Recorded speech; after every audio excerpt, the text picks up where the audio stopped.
Good morning सभी भाइयों को।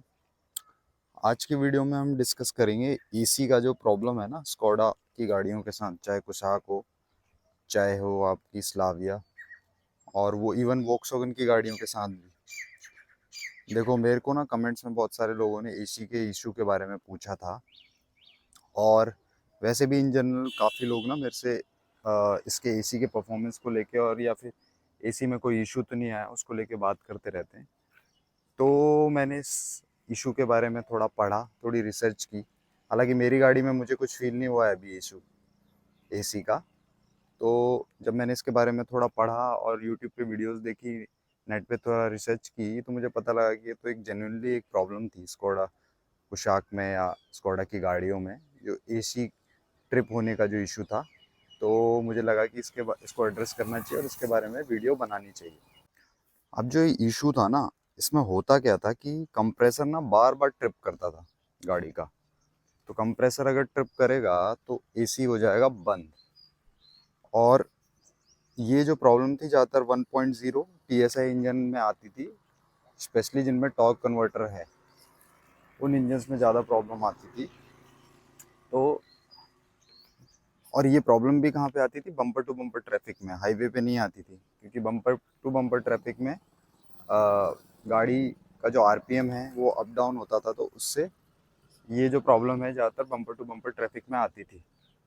अभी जो इसका मेन कंप्रेसर का ट्रिप करने का जो इशू था, उसका रीज़न जो मुझे समझ आया है वो ये था कि गाड़ी जब आइडल आरपीएम पे आती है ना, उसका एक थ्रेशोल्ड होता है कि इतने पे। अब जो कंप्रेसर होता है ना, वो रन करता है इंजन के आरपीएम पे। तो ये इशू हो क्यों रहा था? ये इशू इसलिए हो रहा था कि कंप्रेसर का ना एक थ्रेशोल्ड लिमिट है इंजन आरपीएम पे, कि इतने पे अगर इंजन आरपीएम है तो कंप्रेसर जो है कूलिंग के लिए वो स्टार्ट होगा। अभी होता क्या था कि ideally bumper to bumper traffic में इंजन के आरपीएम कंप्रेसर की टॉलरेंस वैल्यू से नीचे आ जाता था, और उससे क्या होता था कि कंप्रेसर बंद हो जाता था। और बम्पर टू बम्पर ट्रैफिक में ये चीज़ बार बार हो रही है। तो जब ये चीज़ बार बार हो रही है तो कंप्रेसर बंद होता था। ऑब्वियसली एक बार कंप्रेसर बंद हो गया तो उसको कूलिंग को प्रोड्यूस करने में फिर से टाइम लगेगा, और बम्पर टू बम्पर ट्रैफिक में ये बार बार हो रहा था। तो उससे जो गाड़ी की कूलिंग है उस पर असर पड़ रहा था। गाड़ी गाड़ी कूल नहीं हो पा रही थी, बस फैन चल रहा था। तो ये इशू था। इसमें कंपोनेंट्स का कोई भी हाथ नहीं है। कंपोनेंट्स जो थे एसी के, और जो क्वालिटी ऑफ प्रोडक्ट यूज़ किया था वोक्सवैगन ग्रुप ने, कंप्रेसर मेनली वोक्सवैगन ग्रुप जो है सैंडन का यूज़ करता है, उसमें कोई इशू नहीं थी। अभी कंप्रेसर बंद हुआ एक बार तो रेफ्रिजरेंट जो होता है उसने कंप्रेस होना बंद कर दिया, तो गाड़ी की तो सारी कूलिंग ख़त्म हो गई। तो इस वजह से भी जो है इफ़ेक्टिव कूलिंग गाड़ियों में नहीं हो पा रही थी। अब जब ये इशू आया, स्कोडा ओनर्स ने और वोक्सवैगन की गाड़ियों के ओनर्स ने, स्पेशली 1.0 टीएसआई टॉर्क कन्वर्टर वालों ने जब ये इशू रेज किया वोक्सवैगन ग्रुप को, तो उन लोगों ने इसके लिए क्या किया? देखो, यहाँ पे मैं ये नहीं कि मेरे पास स्कोडा की गाड़ी है तो मैं ये वोक्सवैगन ग्रुप की बड़ाई करूँगा। कहीं कमी तो रही है कहीं ना कहीं। देखो, इन लोगों ने गाड़ियाँ अच्छे से टेस्ट नहीं की रियल टाइम में। ये जो गाड़ियाँ हैं ये इनके फेज़ 2.0 फेज़ 2 के तहत इंडिया के लिए स्पेशली मैन्युफैक्चर की गई हैं। पता नहीं, जो भी जल्दीबाजी रही हो, जो भी रही हो, इन्होंने रियल टाइम में इसको अच्छे से टेस्ट नहीं किया, और इसी वजह से एसी फेलियर के इश्यूज आए। तो कहीं ना कहीं कमी तो रही है कंपनी की तरफ से भी।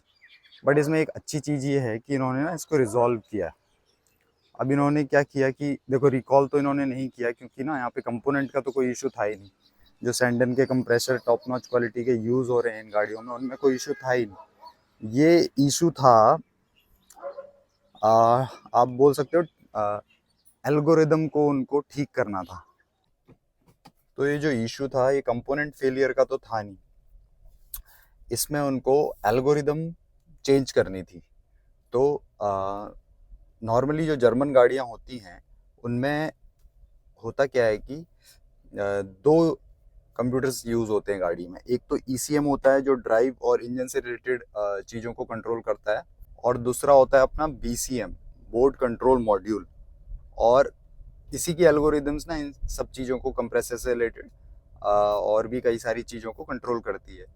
तो उन्होंने जब रिकॉल किया तो बीसीएम को रिमैप किया, और बीसीएम को रिमैप करने में उन्होंने क्या किया, रिमैप करके क्या किया, आइडियल आरपीएम को थोड़ा बढ़ा दिया गाड़ी के, और जो कंप्रेसर का ट्रिगर पॉइंट है उसको कम कर दिया। इससे हुआ क्या कि ये इशू रिजॉल्व हो गया। देखो, जो वोक्सवैगन ग्रुप की गाड़ियां हैं ना, इवन जर्मन जो गाड़ियां हैं, वो ये कोरियंस, जापानीज, इनसे ना इनका आरपीएम, आइडियल आरपीएम काफ़ी कम रहता है, नॉर्मली बिलो 800 ही रहता है। और ये इसलिए होता है ताकि इंजन जो है लेस फ्यूल कंज्यूम करे। तो इसलिए भी ये जो दिक्कत है ये ज़्यादा आई इन गाड़ियों में। और बीसीएम को रिमैप करने के बाद ये इशू सॉल्व भी हो गया। कंपनी ने एक अच्छा स्टेप लिया कि इसको समझा।